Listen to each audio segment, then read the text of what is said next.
Right, we're ready to go. Welcome everyone on this Small Business Masterminds webinar, foundation webinar about making sales fun, or it ain't nothing going to happen if we ain't sell nothing.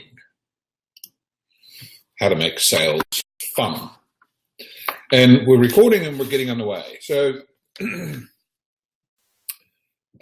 welcome to everybody for a Small Business Masterminds Foundation webinar about sales and how nothing is going to happen until we sell something. And this is what today is going to look like. First of all, going to give you a whole heap of stuff, as much as I can cram into your brains in the time we have. And it's, you know, it's one of my favorite topics, so I can go on about it for hours and hours. And there's probably a whole heap of stuff I have to stop myself from, otherwise we'll go way over time. I'm not going to sell you anything today, just going to give you lots of stuff, and then at the end I'm going to give you 2/3 of the way through, I'm going to give you an opportunity to some information about how you can take some next steps with me if you want to. Just remember, ask questions, get involved, engage. It's been proven time and time again that just sitting here passively listening to me talking means that you're going to forget 90% of what you've heard in less than a week. So if you want to get your maximum return on being here, on your investment of time, you need to participate, and the best way to ensure that your focus is to actually go to the resources page and download the worksheets. And the resources page is at tiny.cc/sales L page. tiny.cc/sales L page. And they're the worksheets, and you can download them and you can follow along if you haven't printed them out yet, but you can go and get them now. Put this on hold and follow along, and you'll get an awful lot more benefit out of this webinar. And for those of you who are here live, and that's actually quite a lot of you today. I think we've got about 23 here. It's great. I'm all over the place. For those of you who are here live, put up your hand, ask questions. I hope I'm going to get lots of questions or comments or feedback or arguments, anything you like. Please don't get distracted by any of those. Facebook, LinkedIn, email, Twitter, you name it. Multitasking is a myth. It doesn't work. And what we're going to go through is this. We're going to check in where you are on this topic, the topic of sales. We're going to talk about why sales is serious. I'm going to give you one of my business bedtime stories. We'll talk about why sales doesn't have to be so scary and why everyone can become good at sales. We'll talk about the 5 key principles of effective sales, and then we'll spend some time talking about trust. We're going to spend some time talking about giving. Then there's going to be a special offer, and then we're going to take action. Because without action, nothing happens.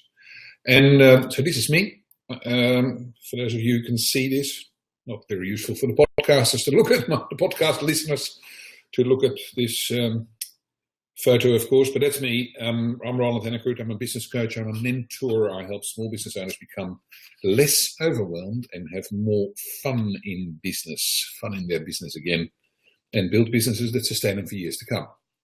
And so today we're talking about fun in sales. And I'm also the author of a series of business books, a trilogy actually, the 10 Truths trilogy, business books for people who don't read business books, but should. And this is the title page of truth number 7 in my first book. And truth number 7 in the first book, as well as in the second book, is about sales, and that's the truth. And that's also our topic. Nothing happens until we sell something. This is what I want to achieve here today. I want you to walk away from today, from attending this webinar, with the following 5 things. I want you to get why sales seems so much harder than it actually needs to be. And I want you to get why sales starts with the concept of value, why it always has to start with the concept of value, and why anyone can be successful at sales, and why the most successful salespeople give much more than they get. And finally, I want you to all leave with a greater appreciation of how important it is to be great at what you do, as well as to be great at running your business. Because a lot of business owners, are great tradespeople and professionals, and we know a lot about our profession or trade, but to be a great small business owner and to build a fun business that sustains you for years to come, you have to have a solid understanding of all the key aspects of developing your business, not just your profession or trade. And these are some of the these are all the key other aspects of business that we'll all wrestle with and face and have to face from time to time. And all of these concepts and aspects are also in my books, and most of them I run these webinars, foundation webinars, about as well. So vision and purpose, vision, mission, purpose, planning, strategic thinking, goal setting, numbers, taking control of your business, finger on the pulse, financial management and profit, cash, marketing, customers, sales, systemization or management, systems management, rhythm, in other words, staff, and you, finally, leadership. And it's a lot to focus on, isn't it? It's just too much. It's overwhelming and it's daunting and it's just doing your head in. And so before we go on, I just want you to focus on the question on the worksheet. And if you haven't downloaded the worksheet, do so now. And for those of you listening to the recording, push pause and go and find it. Again, the link to find the worksheet is tiny.cc/sales page. And find the worksheet, link there, download it and print it out. And when you have it,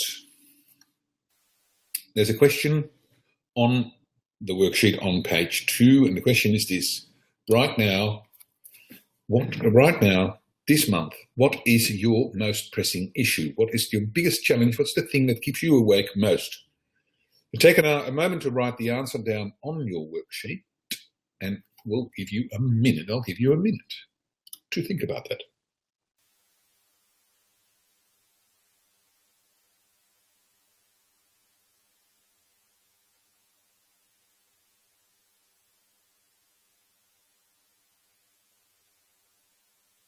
I'm sure that was a minute.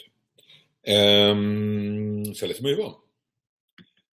Right below that box that you were filling in, that's the answer to the question, what is your biggest challenge, your most pressing issue? Just below that box is another question, and the question is, what is your outcome for participating here today? What do you want to achieve? What do you want to get from being here this evening?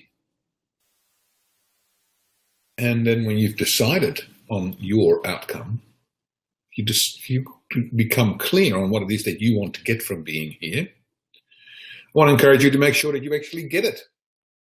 Do what you need to do to get what you're here for, because there's only one person who can do that, and that's you. So let's get into it. Let's check in. Let's check in with where you are. And so I've got a poll question. I'm going to put a poll up in a minute. For those of you listening to podcasts later on, the audio files, or those of you who are listening in on this webinar by phone instead of on a computer screen, don't worry, I'm going to read the questions out fully so you'll be able to vote and think about the question. Anyway, but in the meantime, let me go and pull out the poll for those of you who are actually here. Hang on. Right now.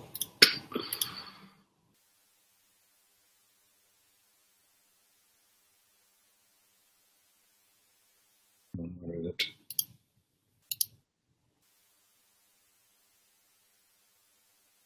Here we go. Here we go. You've got the poll. 5 questions or 5 options. The question is this. When I think of doing sales, I feel, what I feel is this. Options A through to E. Option A, I feel frustrated. My customers mostly seem to be interested in price, and to close the sale, I often have to discount my prices. Or B, it's awkward because I don't want to come across like a used car salesman. Or C, I feel annoyed because my customers don't really trust me when I try to advise them. Or D, well, I feel all of the above from time to time. It just depends on when you ask me. Or E, I'm excited because I love talking to potential customers and showing them how I and my product addresses their need exactly, and closing the deal. We've had a couple of people join our illustrious bunch. Welcome. We're only just getting underway into the meaty part of it, of this webinar. We'll just have a look at the poll questions if you like. How do you feel? Frustrated, awkward, annoyed, all of the above, or excited? Please select an option now. And most of you have. As a matter of fact, I think just about everyone has. Right. All right. So most people are divided between A, B, C, and D. No one voted E, and that's of course fairly expected. And you know, and what did we have? We had 1A. We had a couple of B's, a few C's. People annoyed, and then the balance of everybody had D. So across all of them, and yeah, and look, most small business owners or prospective business owners hate sales. They'd rather spend the week in a cell with their in-laws than do sales for a day, right? Somebody actually feels E sometimes. It's nice. Thanks, Jill. Jill, is it Jill or Gil? Well, you can't answer, so. But that's great. That's great. It's nice to know that somebody feels.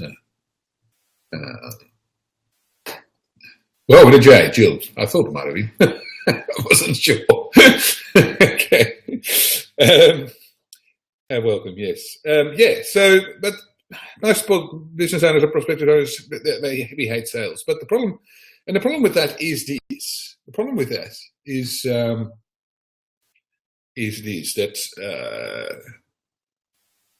like fish breathing with a J. Jill, no, Gil. Oh, Gil. Okay, right. Moving right along. Well, I'm sure the rest of everybody doesn't want to hear too much about our discussion about your first name. We'll talk about this later. Anyway, the problem with this situation is, yes, I got that, Gil. Anyway,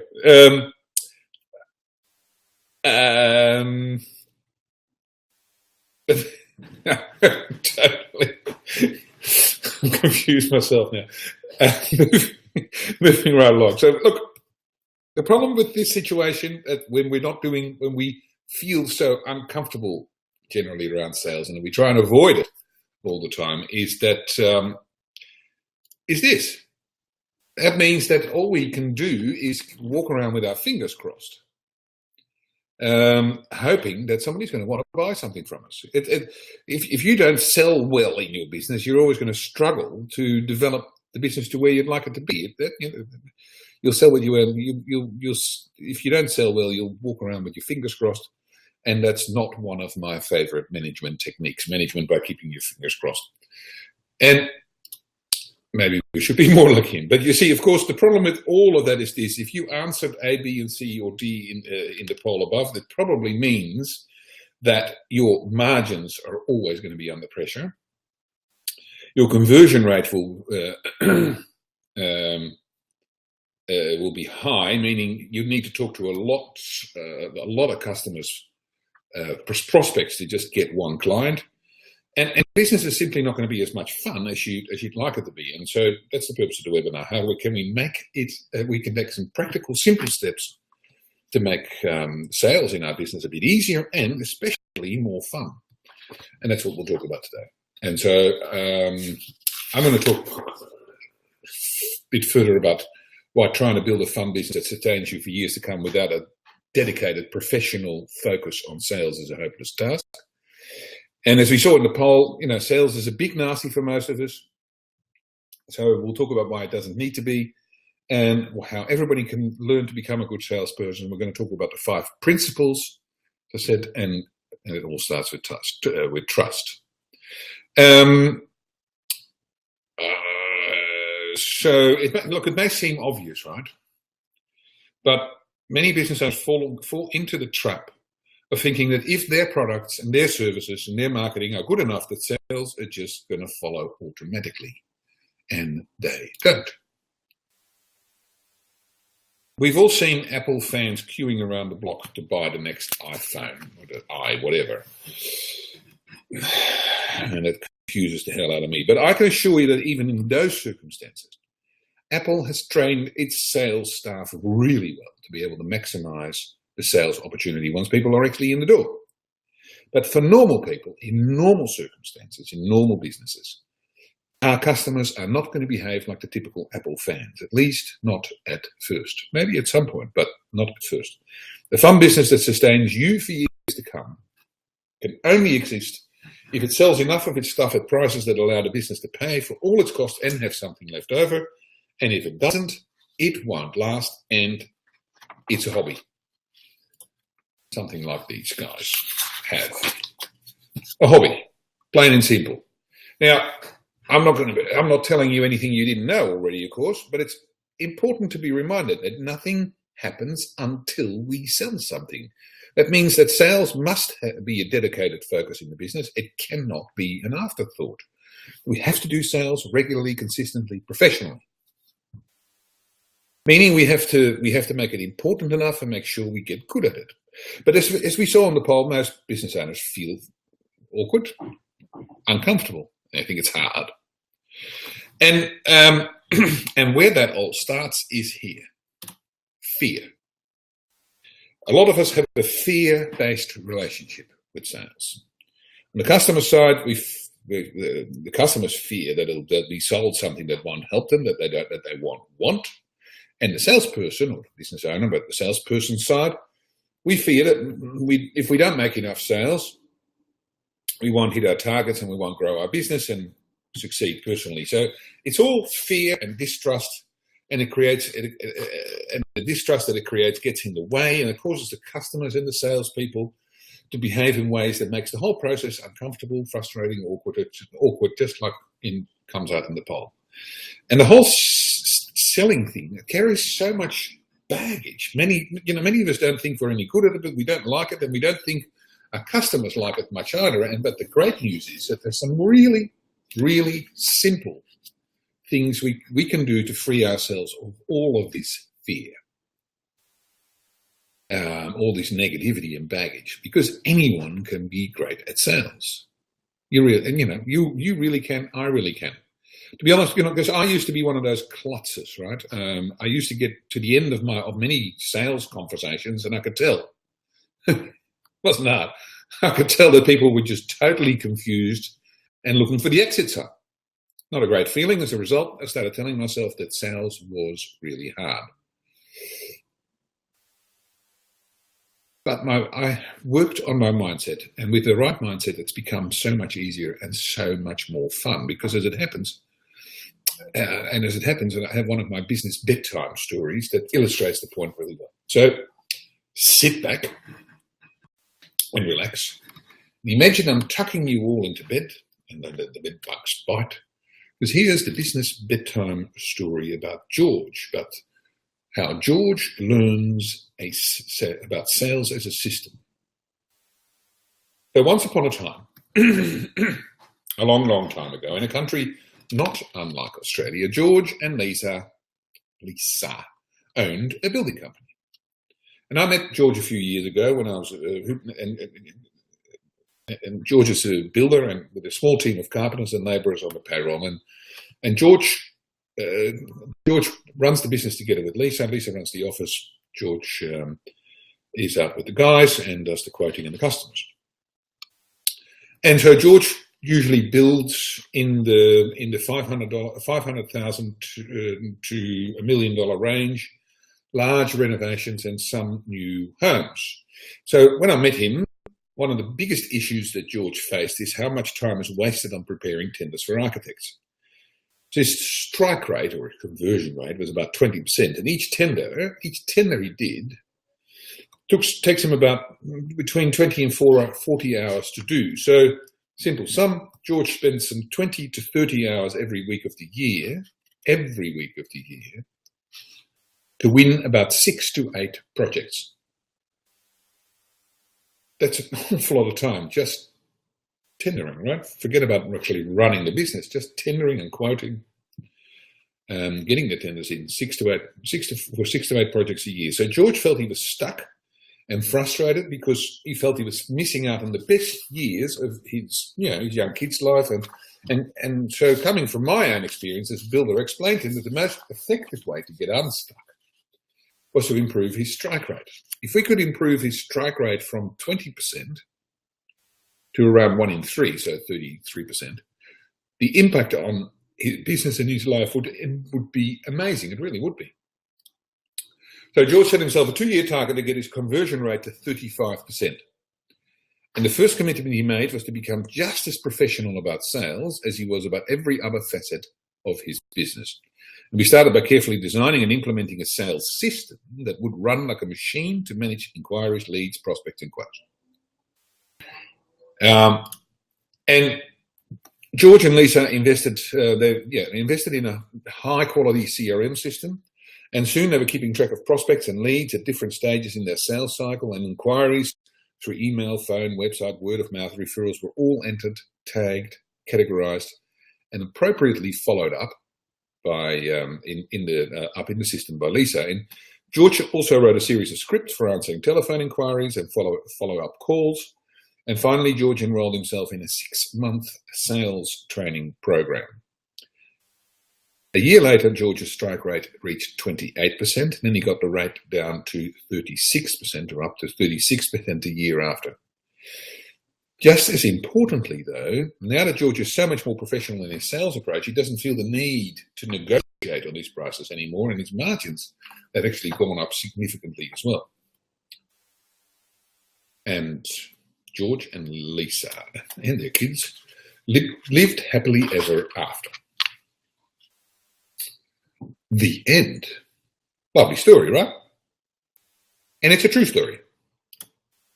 It's a true story. Of course, his name, I've changed George's name, but it's a true story, and it illustrates exactly what we've been saying. Because first, it doesn't matter how good you are at your job. It really doesn't. You have to be good at your job, but you still have to sell. People don't generally just come and knock on your door to buy your stuff. They don't. Sales doesn't have to be as scary as you think. Anyone can learn to do sales well and get better at it. Make it as easy as possible for yourself by giving yourself the tools to sell, such as writing a few scripts for different situations. Simple tools, little tools, right? And the number one determinant of sales success is practice. Practice does indeed make perfect. Practice, practice, practice, practice until it starts to feel natural. And George is the perfect example of the general malaise, because George assumed that as long as he did a good job, the jobs would just come to him, but they don't, right? So let's see, have we got any questions at this moment? Questions at this moment before we move on? Kelvin in Perth, and Kelvin is also a builder. So I assume that you identified with George, Kelvin. So Kelvin says every quote he does, it always comes down to price. It doesn't matter how good he is at sales. If he's not the lowest quote, he won't get the job. Okay, that's great comment. Great, thanks for putting it up, because it comes up a lot, actually. Thanks, Kelvin. We're going to be answering some of this question in the next part. I'm going to be answering it in the next part of this webinar as well. But just quickly, I know what you're talking about, because I'm an ex-builder myself, right? And look, no matter what you do, your price has got to be right. Okay. If 4 builders are pricing the job and 3 of them come in with a price of 450K, and you on your own come in with a price of 550K, sure, you're making your life pretty hard. But if you're also in the ballpark, or if you're also in that 450K range, between 450 and 500, whatever, that's what we're talking about. And look, I know several builders who are always the most expensive and always get the job because of their reputation, because of the way they treat sales, because, lots of stuff. So it doesn't always have to be about the cheapest. It depends also about the in the market you're in, right? But you obviously can't be twice as expensive for the same product. But even in tightly regulated government tenders, I've seen that the price the price rarely decides the successful bid. And look, Kelvin.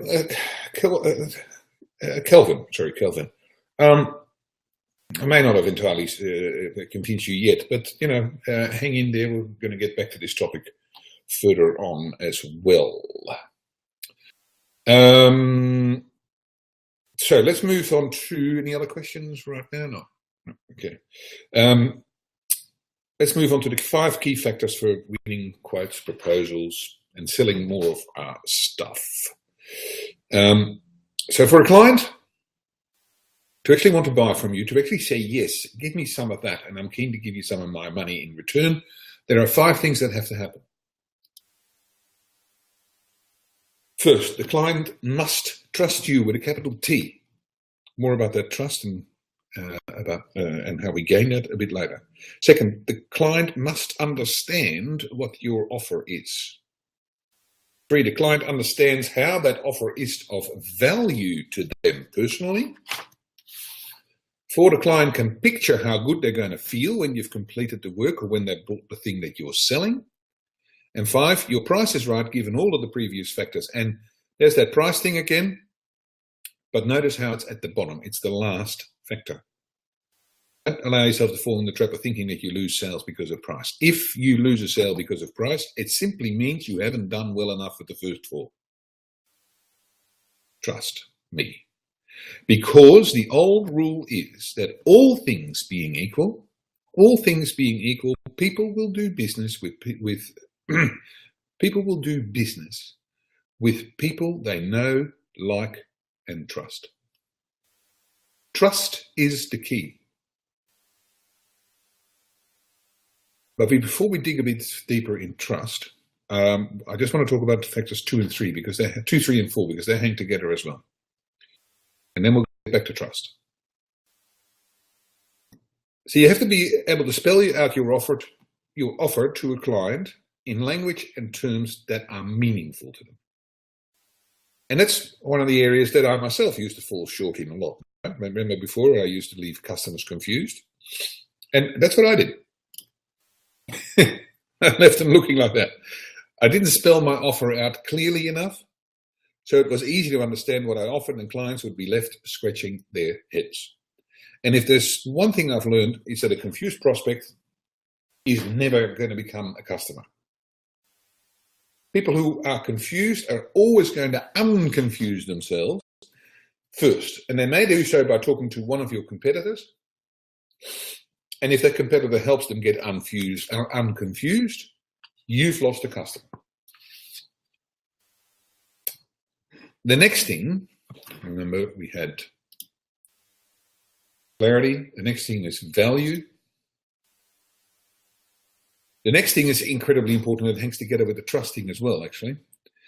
And we'll also talk about that a bit further again, but you've got to be clear about the value. The value that you offer to the customer. Nobody's going to buy from you because you have a target to meet or because you have bills to pay. or anything like that. People are only going to buy from you because they come to understand that there is much more value in them buying from you than not. There's always a really great illustration for this that is often used, and it's because it's a nice simplified analogy, but it works. Imagine you're a customer going into a hardware store to buy a drill. Now, the drill itself has no value. It actually has no value. It's not entirely true, of course, because lots of men like tools and they feel sexy about tools. But in essence, the drill has no value itself. So, waxing lyrical about the features of the drill probably is not going to get you very much. The value is in the hole that the customer wants, that the customer needs in the wall at home so they can hang Grandma's cuckoo clock that came all the way from Switzerland. I don't like cuckoo clocks, but beauty is in the eye of the beholder. Value is in the mind of the customer, in the mind of the recipient. The value of the drill to the customer is the fact that after purchasing the drill from you, the outcome of the process is that the cuckoo clock of Grandma's is hanging on the living room wall and driving everyone crazy every hour. And so it would be really helpful as well for the salesperson if the customer can picture what the cuckoo clock is going to look like and how it's going to feel. And that's that fourth factor. The salesperson in the hardware store needs to ask a customer what the drill is for and talk about that outcome and help the customer put the right drill and accessories together for the purpose of feeling great about having Grandma's cuckoo clock on the wall. That's what the process is about. And like I said, it's a simplified example. It's not actually simplified, but it's a simple example. But it illustrates the concept perfectly. And in reference to Kelvin's question before, about price being the only determinant in his business, he reckons, you're never going to get past price competition unless and until you go through this process with your customer. Help them understand how your solution is going to create more value for them than anyone else's. And that illustrates the problem that some builders might feel is that their product is no different. The product that they offer is no different to anybody else's. And if your product is identical to everybody else's, then of course the only thing that's left is price. But that's so anyway, side issue. But the product is not just the product, right? It's not the drill. It's about the ability to hang up the cuckoo clock. Because the reality is that we and our customers want the same thing. That thing is a solution that exactly meets their needs. When that happens, the customer will get the results they're looking for and be so happy that they decided to work with you. And the likelihood is that they'll want to do it again. They'll also tell many other people about the great experience they had with you. There you go.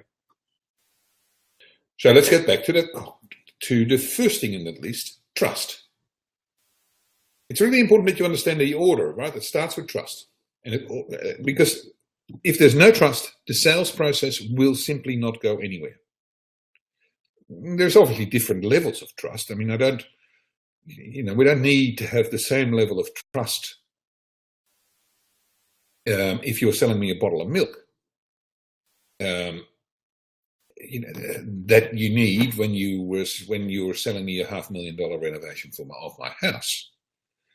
But even in the case of in the case of the milk, I need to trust when you're selling me the milk in the shop. I need to trust that you've treated the milk appropriately, that you haven't left it standing in the sun on a hot summer's day, and that your fridge works appropriately, and that it's not out of date, and that you haven't fiddled with the label or the price or anything. There's a whole bunch of trust that comes with even buying a bottle of milk. So where does trust come from? Where does trust come from? How do we go about creating it? Well, there's two things that create trust first and foremost. First and foremost, it's passion and integrity. Customers want to see that you're real. They want to believe that they want to see that you believe in the thing you're selling, and especially that you're enthusiastic and passionate about it. That's one. And second, they must see that you're a giver, not a taker. And this will come back a bit further down as well, but because a friend of mine's business, a guy called Ian Lowe here in Australia, he's running a business called Go Givers Australia, which is based around a book. And I'll show you the cover in a second. There you go. A book by Bob Burke and John David Mann. Started in America, but yeah, the business is Go Givers Australia. It's all about sales training. So it's about giving, not taking. Check out the book; it's really cool. And the second one as well. There's a second book called Go Givers Sell More. So the first point is about passion and integrity. It's fairly obvious, so I'm not going to spend too much time on it, but you can't create trust if you're pretending. Insincerity will not lead to being trusted, nor will being bored with your products or services. Customers want to part with their money unless they believe the transaction is going to make them better off. And if you're bored with it, they'll be too. So anybody got any questions about trust, please ask me, but I'll move through otherwise. Yeah, pipe up if you've got any questions about building trust and stuff, but we'll move through. Because the second item I said was giving as opposed to taking. Let's talk about that. And I'm specifically going to talk about some of those go-giving principles that Ian Lowe and his business talks about, and that book, the Go Givers book, talks about. Because the go-giving philosophy, giver's philosophy, is all about shifting your focus from getting to giving. See, typically most people see or have experienced sales as a getting business. We think it's about trying to get the customer's money into our pockets and our products or services into their business. But when you can shift your thinking, you'll find it's not only a nicer way to live life and conduct business, but a very financially profitable way as well. And that's essentially the premise of that book, the Go-Giver. The main character, Joe, who's an ambitious, aggressive, and up-and-coming, yet very frustrated young businessman, learns some valuable life lessons that are going to transform his business and accelerate his success. This is a slide out of the book. It's all about giving. Starts with the first law. There's 5 laws in the book. The 5 laws of stratospheric success. And the first law is your true worth is determined by how much more you give in value than you take in payment. And remember, we talked about value before. It's one of the 5 principles of effective sales. Customers need to know what value they're going to be deriving. So how much more you give in value than you take in payment. And, it can be hard to believe that in today's Wolf of Wall Street world, self-absorption that we read about, corporate scandals daily, and we're faced with dog-eat-dog competition, then you could actually give your way to success. But you see, when you take your focus off yourself and put it on the other person and how you can add value to them, how you can improve their outcomes. In other words, when you can go from being I or me focused to being you or other focused, people feel good about you and people like you, and they're much more interested in getting to know you and perhaps form a relationship with you. And of course, from there, great things can happen and everyone wins. Now, we call people with this mindset in go-givers, and they tend to be the most successful people financially in many areas of life. And it's more than just money, of course, but there are many other forms of success. But in the context of what we're talking about now, we're talking about financial success. And so does that mean that what we're saying is, we've got to be nice, like these lovely ladies? And that's not what we're saying. Being nice is a great thing. You know, being nice certainly makes it easier to be successful, only for the reason that you've got more people who are attracted to you and they're willing to get to know you better and form a relationship with you. That's great, but it takes more than being successful. It takes more than being nice to be successful. And, you know, and I think we all know, all of you, and we know plenty of people who we describe as being nice, but they're also not successful, certainly and you know, they're broke. I mean, there's plenty of nice, broke, unsuccessful people. But success also requires a person, you know, someone to do the right things along the process to be successful, besides being nice. But when we're talking about a go-giver, we're simply just talking about a man or woman who has learned, or perhaps intuitively knew, that it's a person who can shift their focus, who can take their eye off themselves and focus on adding value to the other person. That kind of person, someone who focuses on the other first, accomplishes the most. There's a famous business guru whose one of his dictums was, you can have everything in life as long as you help enough other people get what they need first. It's the same principle. And the thing is, this is not just a nice view of the world that we have. It's actually backed by some really powerful research. Professor Adam Grant from the Wharton Business School, he wrote a great book on the back of a big research project that he carried out into the impact of giving behaviors in the corporate world, and I'd highly recommend it. The book's called Give and Take. Give and Take. It's fantastic. I really love it. And in summary, his research discovered that givers are actually the most successful people financially and on any other measure you would like to name. But the key is to make sure you're doing the right type of giving. And it's strategic giving.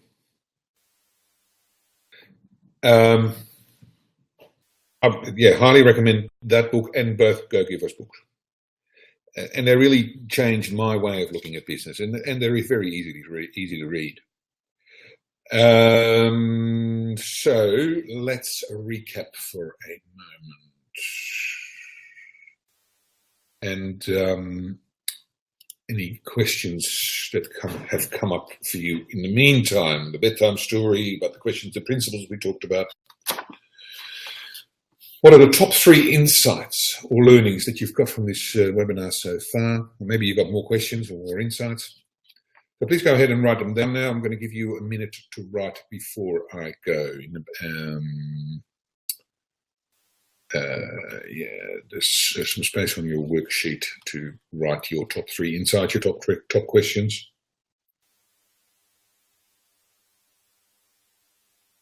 I'm just going to have another sip of my tea.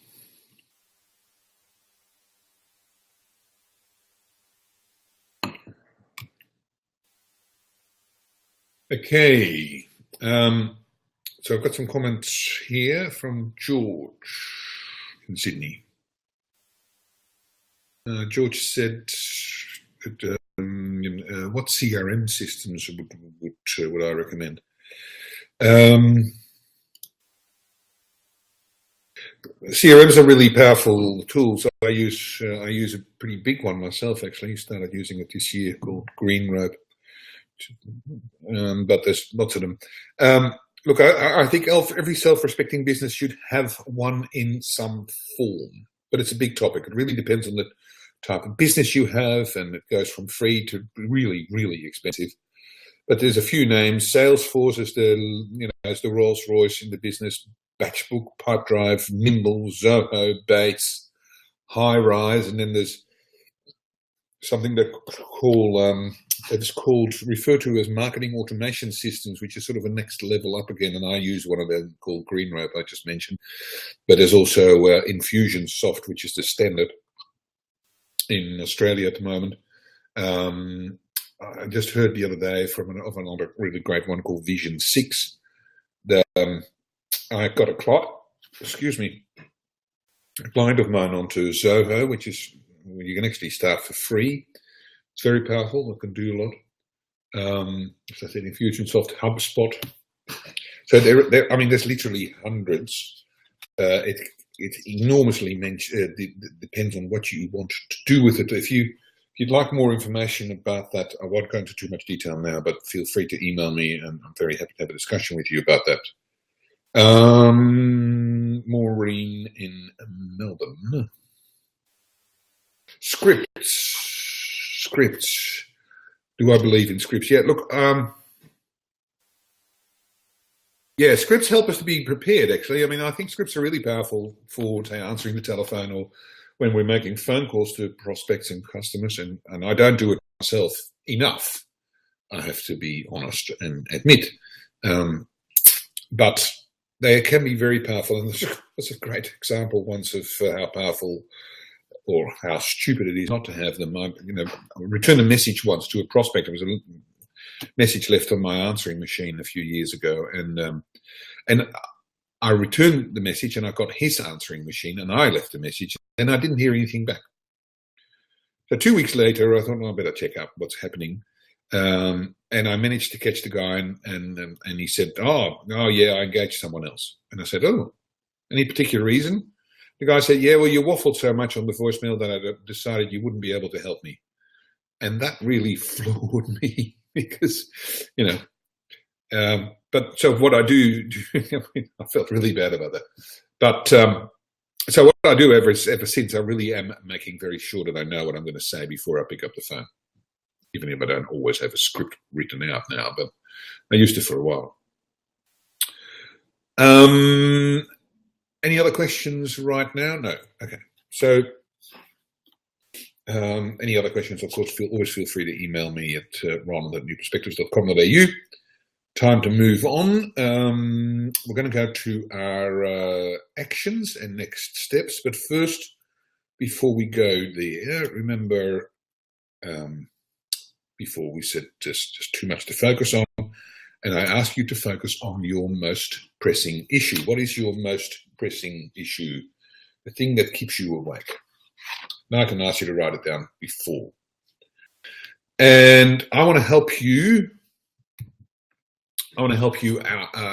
Take some steps, find some clarity, and take some steps around that most pressing issue. And this is the offer I'm making. I call it my Wayside Chapel offer, and you'll understand in a minute why. Because what you're going to get is this: you're going to get access to my online business health check, and you'll get a 6-page report from doing the business health check, and you'll get a copy of one of my 3 books in hard copy if you want,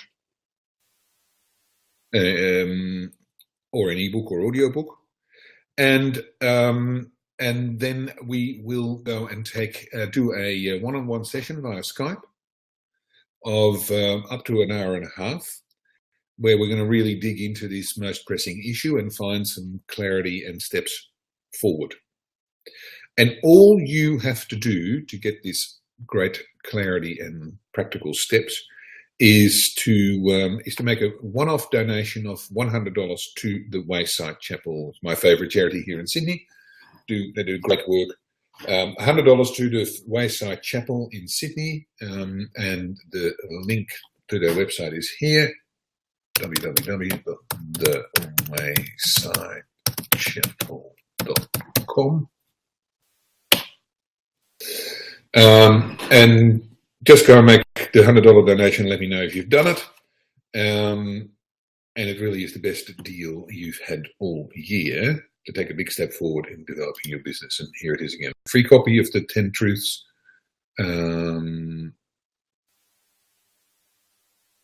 That's actually wrong. That's from the wrong slide. I'm sorry about that. Business health check, copy of my book, one-on-one session with me, clarity and next steps for a $100 donation to the Wayside Chapel. Oh, sorry. Next. So let's get back to action. Ain't nothing going to happen unless we take some action. So let me get you to reflect on two questions first. Are you taking sales seriously? Are you taking sales as seriously in your business as you take the stuff, the stuff that your business does? And second, are you creating enough trust? So this is what I want you to do. The first thing you need to do is you need to set time aside for these actions that I'm going to talk about now. If you don't set time aside to do something with what we've talked about today, what we've explored today, and the information that you've had, in the next few days, in a week at the most, then coming on this webinar has been a waste of your time. It really has. That's what life looks like, a waste of time. Is it actually a Salvador Dali? I'm not sure. Anyway, so the only thing that makes any difference in life, in business, is what actions we take. So go to the resources page. I've got the link there at the top of this chat window, tiny.cc/salesl page.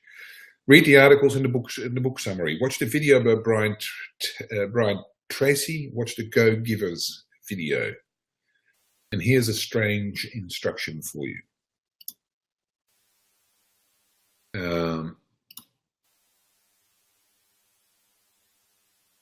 On your worksheet is a scale.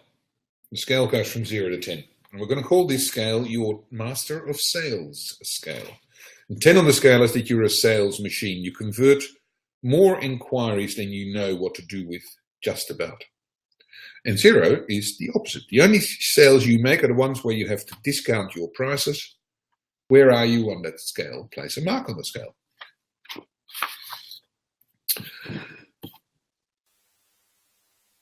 Right?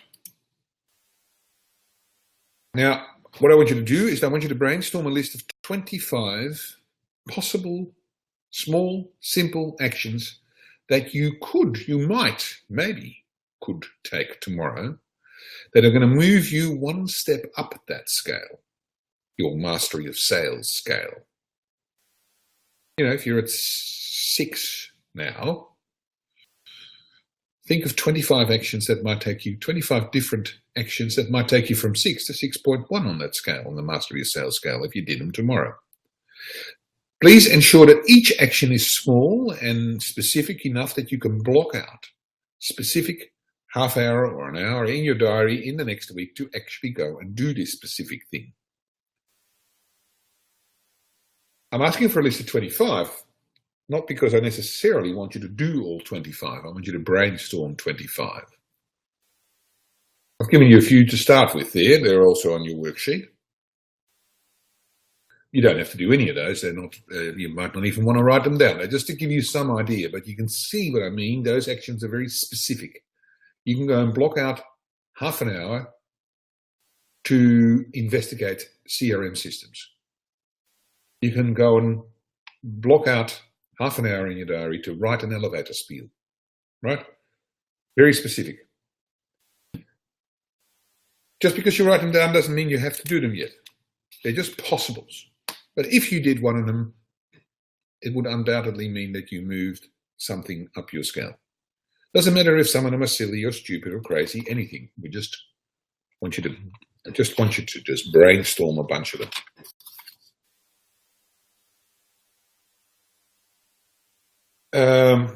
But it's all about that being able to block time out, right? Because if you don't block specific time out in your diary, then it means it's a wish or it's an intention. If you can't block out time for it, it's just going to be, you're wishing something. Writing down, get better at answering the phone is not an action. It's an intention, it's a wish. 25 specific actions. Once you've got 25, pick one. Pick one, block it out in your diary, commit to do it between now and next week. That's again the wrong slide. I'll read it out again. So that's it. That's me. If there's any last questions, please do take up the offer. It's a really, sorry, the slide is wrong. It's a really great offer. You will get an enormous amount of clarity and insight and steps forward out of your most pressing issue. You get the business health check with a 6-page, 7-page report. You get a copy of one of my books, and you get to sit down with me via Skype, or if you want to come to Elizabeth Bay, face to face in Elizabeth Bay in my office for up to an hour and a half, and all you have to do is make a donation to the Wayside Chapel. So, any last questions? And if you take nothing else away from this webinar, remind yourself of those 2 key questions. Are you taking sales as seriously in your business as you take the stuff of your business? And are you creating enough trust with your prospects? If you keep focusing on those 2 questions constantly, your life will change, I promise you. And I will turn off the recording now.